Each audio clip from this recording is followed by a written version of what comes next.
Hello guys, it is 6:30 in the morning and just woken up to go to a time trial. That's not... Why couldn't they have made the start at 10?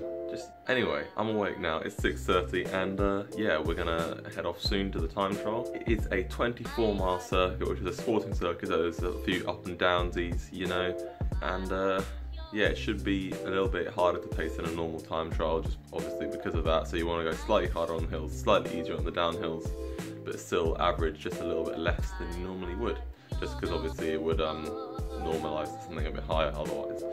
So yeah, that's the plan. My legs aren't feeling amazing. Yesterday they felt pretty crap, so we'll see how it goes. 2 hours later. So fast forward 2 hours and we're at the time trial. Yeah, so I've just got ready, got my number, 28, lucky number 28. And yeah, just about to get the bike ready, put the skin suit on, and get ready to go. The weather is obscenely cold, like it's hot, it's -1 outside right now. So that's not very fun at all, so yeah, all the layers.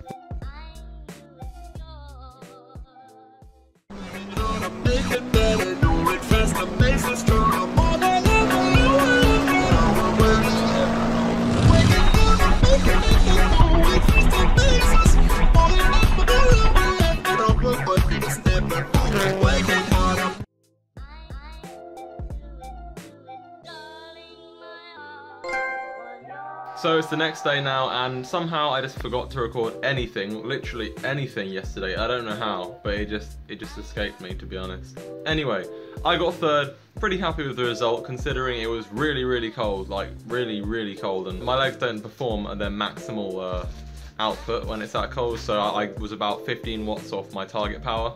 So that's not too bad really, especially considering the last couple of weeks. So overall, yeah, pretty happy. And yeah, not a bad result. One thing I thought I'd talk about is surging on the climbs and how to pace a hilly time trial in the most efficient way you possibly can. It is important to surge slightly on the climbs, and here's why. First of all, it's important to know that as your speed increases, so does the amount of drag force you experience, so the amount of power you lose to air resistance increases polynomially. So when you're going 15 miles an hour, going 1 mile an hour faster will take a relatively small amount of extra power. But at 30 miles an hour, going 1 mile an hour faster will take quite a bit more power. You get more bang for your buck when you're moving slower.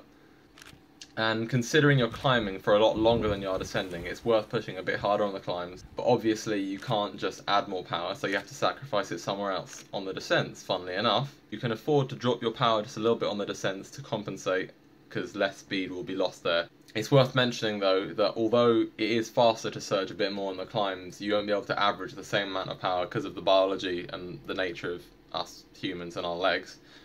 We are actually a little bit less efficient at the higher efforts, so the average will be less, but in theory the normalised power would be the same, because that's essentially what normalised power compensates for, that fact. So it compensates for the fact that harder efforts are harder, if that makes any sense. Anyway, I hope I've explained that well. I hope I've got my point across, and that's going to be the end of the video. So if you like the video, give a thumbs up, remember to subscribe, and thanks for watching.